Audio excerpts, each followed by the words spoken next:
Olá, caros alunos. Então, hoje nós daremos sequência ao livro A Estrutura das Revoluções Científicas, capítulo 4, chamado A Prioridade dos Paradigmas. Então, neste capítulo, como vocês verão, ao longo de toda a obra kuhniana, Thomas Kuhn ele vai tentar convencer a gente no cansaço, praticamente. Por quê? Porque ele está sempre retomando, repetindo, digamos assim, alguns elementos que são chaves, que são característicos, digamos assim, da sua concepção de ciência. Então, no capítulo anterior falávamos a ciência normal como resolução de quebra-cabeças e falávamos que esses quebra-cabeças eles precisam estar associados, acima de tudo, a uma solução possível. E que essa solução ela é guiada, na maioria das vezes, por regras, por acordos, por compromissos. Agora, no capítulo 4, ele vai chamado a prioridade dos paradigmas, ele vai dizer que a falta de uma interpretação padronizada ou de uma redução a regras que goze de unanimidade não impede que um paradigma oriente a pesquisa científica. Ou seja, a ciência normal pode ser parcialmente determinada através de inspeção direta dos paradigmas. Então, é um processo frequentemente auxiliado pela formulação de regras e suposições, mas não dependente dela. Ou seja, em outras palavras, a existência de um paradigma nem mesmo precisa implicar a existência de qualquer conjunto complexo de regras. A ideia de que os cientistas trabalham guiados por regras é parcialmente verdadeiro, ou seja, os cientistas trabalham guiados por regras, mas, acima de tudo, a partir do quê? A partir de toda uma bagagem teórica que foi aprendida e incorporada ao longo desse trabalho coletivo, ao longo desse trabalho comunitário. Então, não seria exagero dizer que os cientistas trabalham a partir de modelos adquiridos através da educação científica ou da literatura que eles foram expostos, digamos assim, constantemente. Muitas vezes sem conhecer ou precisar conhecer quais as características que proporcionaram o status de paradigma comunitário a esses modelos. Ou seja, aqui vem um ponto interessante que Thomas Kuhn deu uma significativa contribuição, que é, digamos assim, como que uma pessoa normal, um sujeito qualquer, se transforma em um cientista? Ou seja, a resposta mais prática é através de um processo de iniciação científica, ou seja, através de um contato com profissionais da área, ele vai aprender o seu ofício, ou seja, ele vai aprender, digamos assim, todos os recursos teóricos, metodológicos e práticos, todas as regras, todos os acordos, todas as crenças, aqueles princípios que são compartilhados. Só que muitas vezes, se a gente perguntar, digamos assim, aos cientistas mais experientes que estão trabalhando, que estão desenvolvendo atividade científica, quais são as regras propriamente, os pilares, muitas vezes esses próprios cientistas eles não saberão dizer exatamente com clareza quais são as regras que estão seguindo. Por quê? Porque essas regras já se encontram diluídas, essas regras já se encontram consolidadas entre os próprios pares. Então, não é preciso, digamos assim, ter simplesmente um conjunto específico de regras a partir do qual, digamos assim, este elemento vai ser dado. Por quê? Porque o paradigma ele vai funcionar como uma espécie de holofote, ele funciona como uma espécie de um farol. O paradigma é uma espécie de farol da atividade científica. Ele vai lançando, ele vai apresentando, ele vai orientando, ele vai guiando, vai mostrando, digamos assim, os caminhos que deveriam ser seguidos.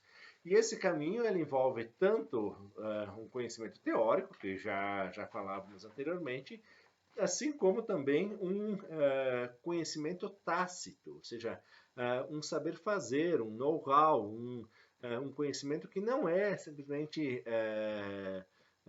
extraído simplesmente de um conjunto de regras, de códigos ou de princípios. Ou seja, na maioria das vezes, aprende-se utilizar os termos técnicos, o que significa massa, potência, o que é um joule, o que é outro contexto, outro conceito, a partir do quê? A partir da própria prática, da própria atividade científica. Então, de uma forma análoga, de uma forma semelhante, alguém aprende a falar não apenas utilizando, digamos assim, um conceito, vai aprendendo um conceito, depois outro conceito, e no final aprende-se tudo. Não, é um processo lento, é um processo, digamos assim, que envolve uma sutileza, ou seja, como se a gente perguntasse, nós sabemos diferenciar um livro de uma folha e de uma página. Qual a diferença entre livro, folha ou página? E agora se eu perguntar para vocês, quando que a gente aprendeu isso? Quando que nós aprendemos o que é um livro, o que é uma página e o que é uma folha?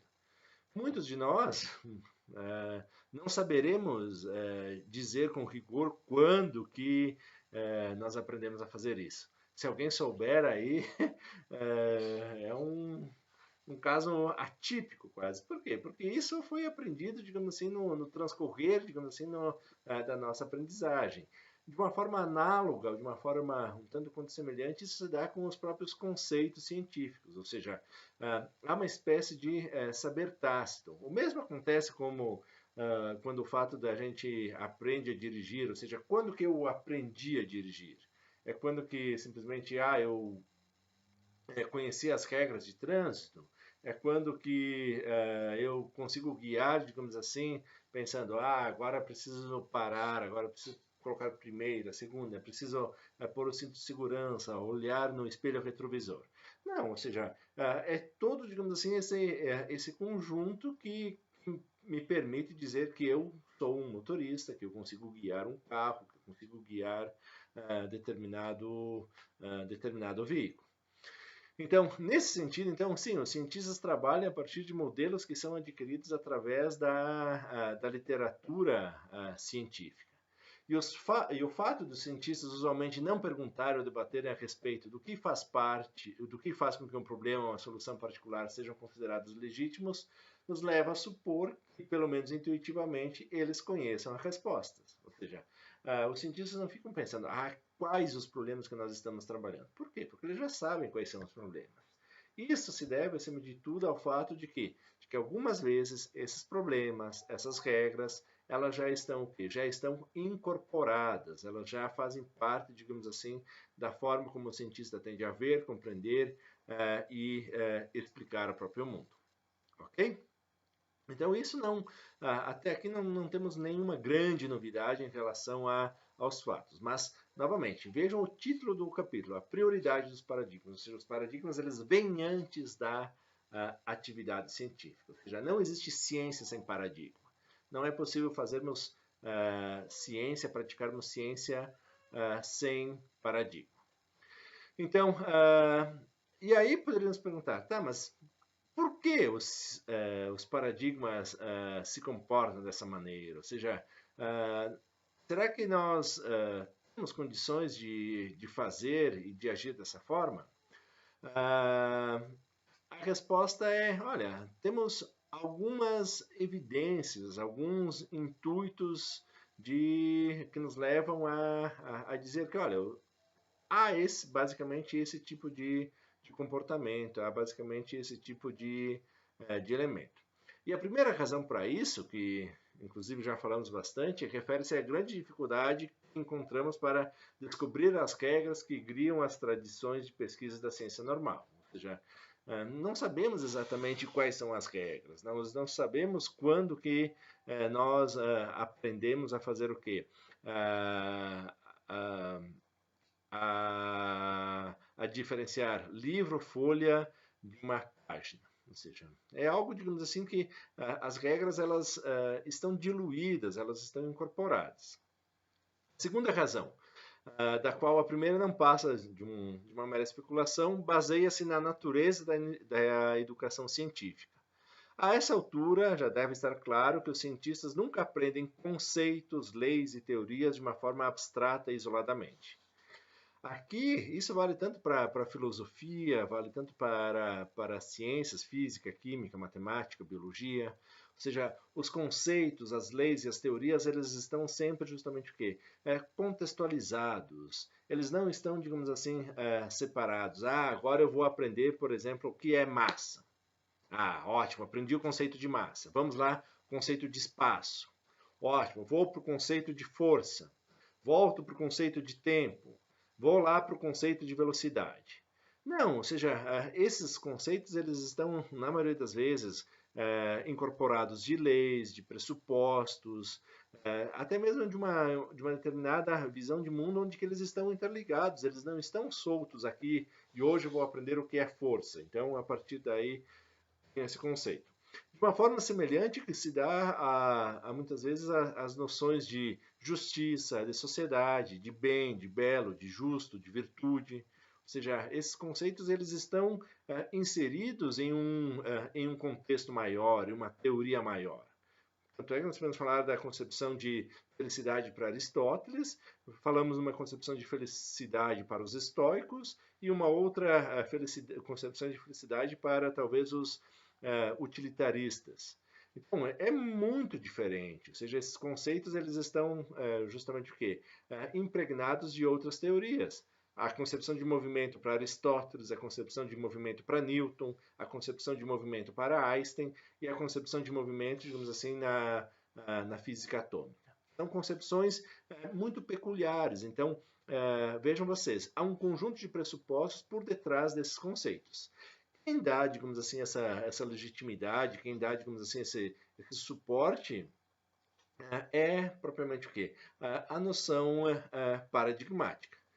Então, a educação científica que Thomas Kuhn fala, digamos assim, é esse processo de aprendizagem que vai desde os exercícios de papel e lápis, digamos assim, na graduação, aqueles exercícios onde o professor passa o exercício no quadro e nós temos que reproduzir, ou através, digamos assim, de uma prática contínua ao longo da própria formação, ou seja, que passa desde o primeiro ano da graduação até o último ano, até a defesa da tese de doutorado. Ou seja, os problemas tornam-se mais simples no primeiro momento e tendem a ficar mais complexos posteriormente. No primeiro momento, uma iniciação científica, vários professores podem orientar o teu trabalho. Numa tese de doutorado já são um número um pouco mais restrito de pesquisadores que podem trazer uma contribuição significativa. Então, vejam vocês, esse processo de incorporação do paradigma ele se dá desde o primeiro momento, desde os anos iniciais, por exemplo, de um curso superior, seja ele qual for, até, digamos assim, a parte final, digamos assim, de uma defesa de tese de doutorado, até o momento em que você deixa de ser um aprendiz, um mero aprendiz, e passa a ser, digamos assim, entendido como um expert, como alguém qualificado, como alguém habilitado, como alguém capaz de fazer o quê? De solucionar os problemas como os seus pares. Então, é um processo de amadurecimento e, ao mesmo tempo, de acolhimento na comunidade científica. Ou seja, você vai ganhando espaço, você vai conquistando, digamos assim, prestígio e credibilidade na forma como você procura solucionar os problemas. Então, é um processo lento, é um processo gradativo, é um processo natural, mas é um processo, acima de tudo, importantíssimo, que perpassa as mais diferentes áreas. Ou seja, é uma forma, digamos assim, que tende a ser mudada, tende a ser alterada à medida do momento que você vai amadurecendo. Ou seja, no primeiro momento você é pouco prestigiado, digamos assim, mas gradativamente as suas opiniões, suas observações, elas vão sendo mais consideradas mais relevantes. Por quê? Porque elas são compartilhadas pelos membros, digamos assim, da própria comunidade científica. Uma terceira razão, digamos assim, dessa prioridade dos paradigmas está relacionada que essas consequências da educação científica possuem uma recíproca que nos proporciona uma terceira razão, um terceiro elemento para supormos que os paradigmas orientam as pesquisas, seja modelando-as diretamente, seja através de regras mais abstratas. A ciência normal pode avançar sem regras somente quando a comunidade científica é relevante, aceitar sem questões as soluções dos problemas já obtidos. Ou seja, a comunidade científica ela tem essa autonomia. Então, isso pode ocorrer, digamos assim, de uma forma bastante tranquila quando que a comunidade ela está bem instituída, já está bem solidificada. Entretanto, enquanto os paradigmas permanecem seguros, eles podem funcionar sem que haja necessidade de um acordo sobre as razões do seu emprego ou mesmo sem qualquer tentativa de racionalização. Ou seja, não é preciso uma grande fundamentação teórica de por que nós adotamos esse paradigma e não outro? Por que nós estamos inseridos nessa tradição de pesquisa?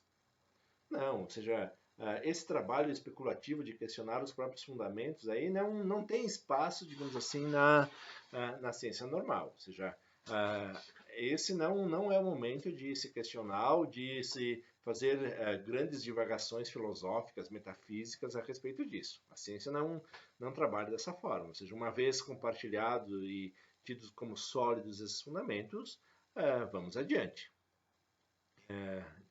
Ok? Então, em síntese, poderíamos concluir esse capítulo de Thomas Kuhn apresentando uma quarta razão que nos permite atribuir uma prioridade aos paradigmas, quando comparados com as regras e pressupostos compartilhados por um grupo científico.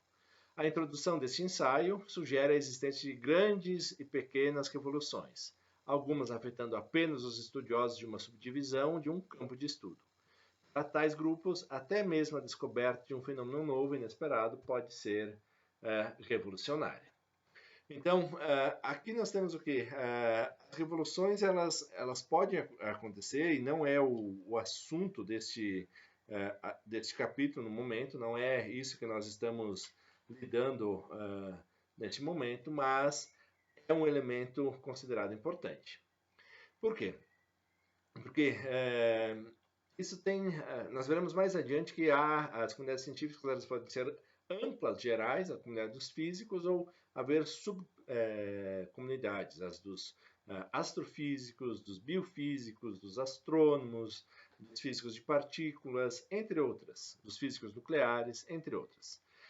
Então, em suma, diz Thomas Kuhn, embora a mecânica quântica, ou a dinâmica newtoniana, ou a teoria eletromagnética sejam um paradigma para muitos grupos científicos, não é o mesmo paradigma em todos esses casos. Ou seja, a mecânica quântica ela é trabalhada, ela é vista, ela serve de diferentes propósitos para o quê? Para esses grupos distintos. Por isso, pode dar origem simultaneamente a diversas tradições da ciência normal que coincidem parcialmente, sem serem coexistentes. Uma revolução produzida no interior de uma dessas tradições não se estenderá necessariamente a outras. Ou seja, aquilo que acontece, por exemplo, no interior de uma teoria eletromagnética pode ser revolucionária para aqueles estudiosos, mas pode ter pouca ou nenhuma, digamos assim, implicação para os demais membros desta comunidade. E para finalizar, eu só gostaria de ler aqui o último parágrafo do capítulo 4, que é esse sobre a prioridade dos paradigmas, para deixar claro o que Thomas Kuhn entende por prioridade e desses enfoques, dessas disparidades que podem existir. Uma breve ilustração dos efeitos da especialização reforçará essa espécie de argumentos. Então, aqui eu não falei, mas a ideia de paradigma aqui, ela vai focar numa espécie de especialização. Ou seja, se você é um expert, se você é um especialista em solucionar problemas, faz parte de uma tradição bastante específica. Então, as especializações científicas, elas tendem a fazer o quê? Um recorte rigoroso, detalhado, para a partir daí poder fazer uma análise rigorosa, profunda desse conjunto de fatos e de fenômenos. Ok? Então, um investigador, prossegue Thomas Kuhn, que esperava aprender algo a respeito do que os cientistas consideram ser a teoria atômica, perguntou a um físico e a um químico eminentes se um único átomo de hélio era ou não uma molécula. Então, perguntou, digamos assim, para um cientista. Ambos responderam sem hesitação, mas suas respostas não coincidiram. Para o químico, o átomo de hélio era uma molécula porque se comportava como tal desde o ponto de vista da teoria cinética dos gases.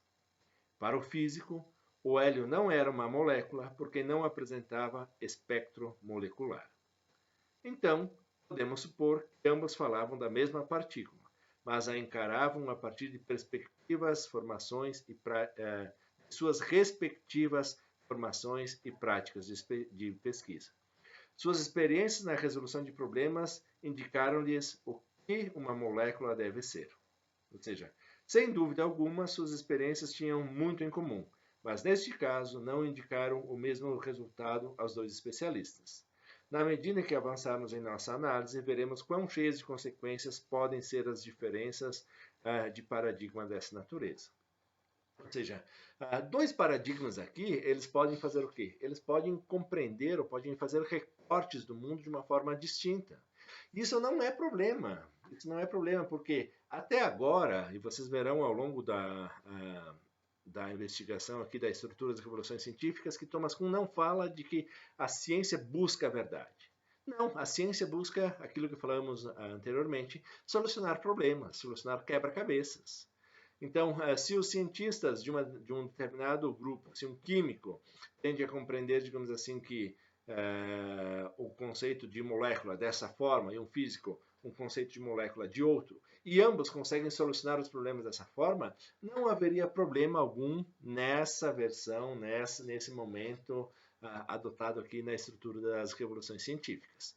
Isso depois deu um problemão para Thomas Kuhn, digamos assim, que ele precisou escrever vários textos para lidar, digamos assim, com essas imperfeições linguísticas. Mas aqui se deve justamente o quê? Ressaltar o aspecto da formação, ou seja, os cientistas aprenderam a ver o mundo de uma forma distinta. Um físico vê uma molécula de hélio como sendo uma molécula, um físico não vê uma molécula de hélio como sendo uma molécula e um químico tende a ver a molécula de hélio como sendo uma molécula. Ou seja, isso porque, dada as diferentes formações desses indivíduos. Ok? Então, em linhas gerais, é essa a concepção do capítulo 4, quando se fala da prioridade dos paradigmas. Ou seja, os paradigmas, eles são a base, são o fundamento, são os elementos compartilhados por todos os membros da comunidade científica para solucionar problemas. Isso não quer dizer que conceitos, termos de outros paradigmas não possam ser trabalhados de uma forma distinta. Então, pessoal, ficamos por aqui. A aula de hoje é basicamente isso. Na próxima aula, nós vamos ao capítulo 5 da estrutura, e aí é uma parte bastante interessante, que nós saímos da ciência normal e entramos no período de anomalia e as emergências das descobertas científicas. Ok? Qualquer dúvida, estou à disposição. Um abraço a todos e nos vemos no próximo vídeo. Até mais.